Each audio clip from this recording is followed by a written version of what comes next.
Hey, it's Michael again. I just realized I haven't covered the factory reset option.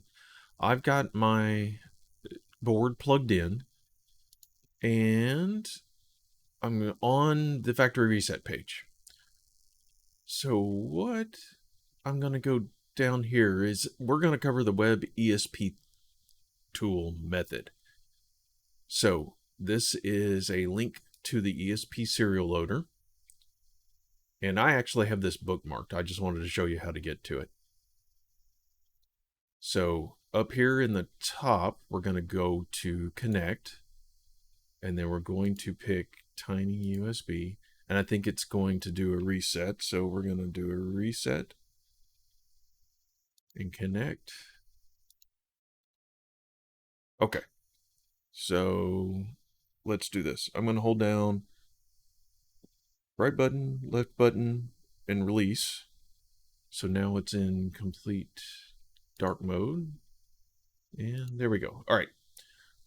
So I got it in JTAG mode. What I did on the board was hold down the right button with my thumb and then click on over to the left button and release the left button and then hold down the right button. And that puts it into kind of this debug mode. So now that we've done that, there. So you see it's connected to the ESP32. One of the first things we want to do is if we get this board into a completely goofball state, like we uploaded something wrong or something like that, or we we can't we did something that is going to ruin something. We put it into this bootloader mode, and then once it makes this connection and it says it's connected, we can click erase. And so what that's going to do is it's basically just going to wipe the program out that's on the ESP32 board. So this is going to take a little bit. We'll just let it sit here and thumb away.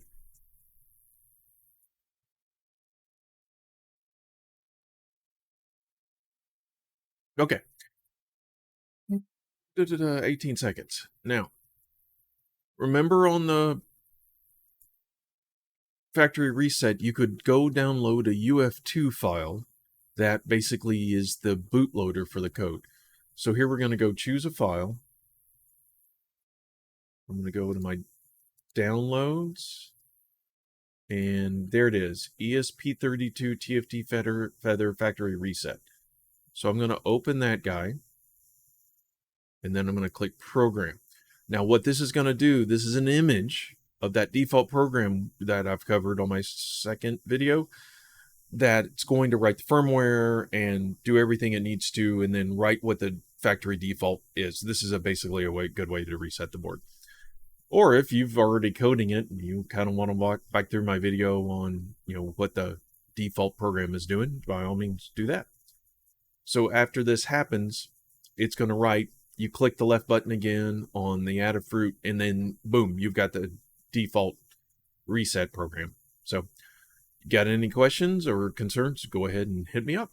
Thanks.